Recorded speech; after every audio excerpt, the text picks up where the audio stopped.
All right, guys, winter is finally here. It is cold, and I asked Jay to send me some stuff to keep me warm. Let's see exactly what he sent. Toss me one of those right here. Let me see what we got here. This is gonna keep. Is there more? He sent something else? Because this is a little.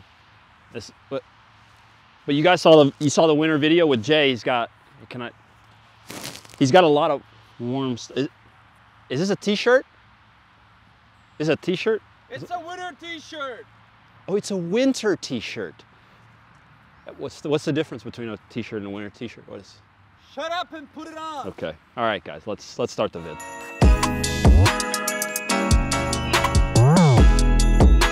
Now there are 3 things that the defender can do to disturb the attacker, and the very first one of those is always going to be the element of surprise.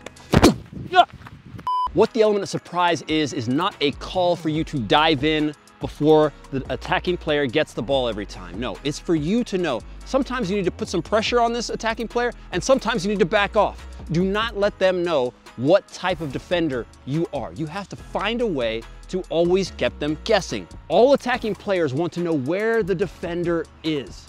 If I'm going to that goal and I can feel a defender here, I know where he is, I know how to spin him, I know what I can do.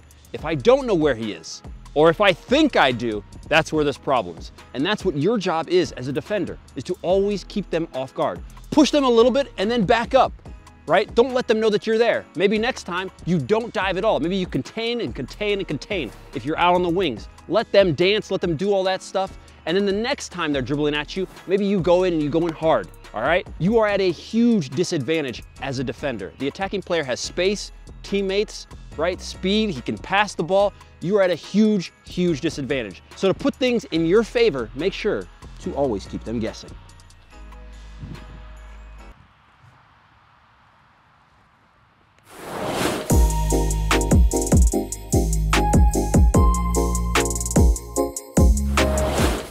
Just want to let you guys know, I'm wearing 16 layers of winter clothes.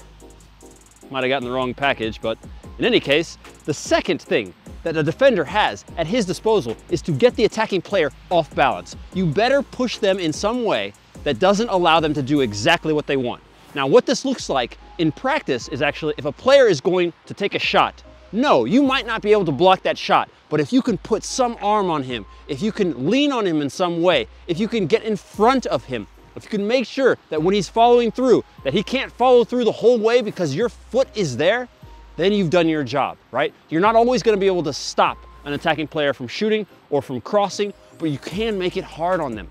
You can always do something that makes it difficult. As a defender, you have other defenders with you. Your job is to work collectively, so don't forget that.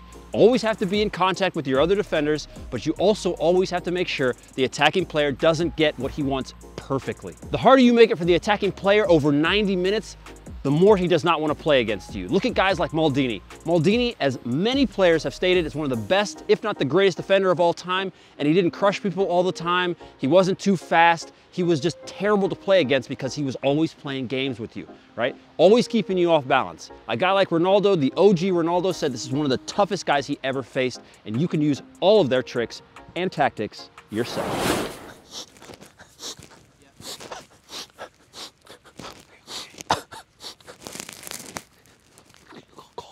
Ambulance.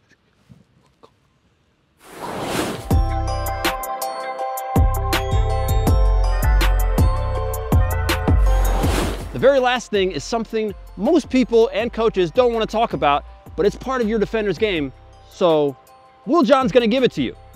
You have to intimidate this attacking player. In some way, fashion, or form, you've got to do it.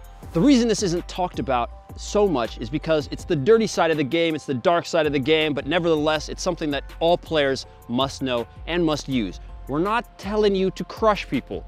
We're not saying you need to kick like what happened to J. Mike when we were filming that one video and I had to kick him like 17 times. We're not saying that.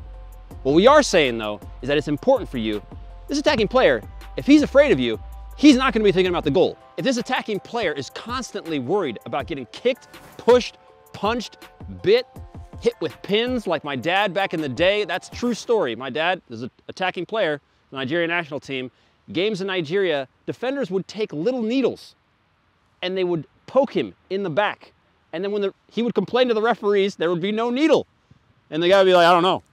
So imagine that, all right? I'm not saying you need to go to that level. Please do not. But you always have to be getting there. When they're there, you can talk to them, put them off balance in some other way, but you have to intimidate this attacking player, right? Now, it doesn't have to be those classic intimidation tactics like Pepe and Sergio Ramos back in the day, crushing guys out of their minds. You could think somebody like Virgil van Dijk, huge guy, doesn't have to crush you. You're still intimidated going into a tackle with him. Use your brain, watch guys that are doing this at the pro level, how they intimidate attackers and how they put them off balance, and you'll be just fine. Wait a second.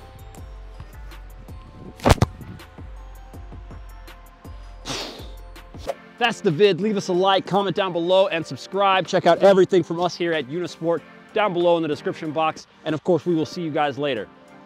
We have our customary crossbar, and if I hit the crossbar, Jay is gonna do a whole video in our winter clothes next time in the snow in Denmark. No look. We will see you later.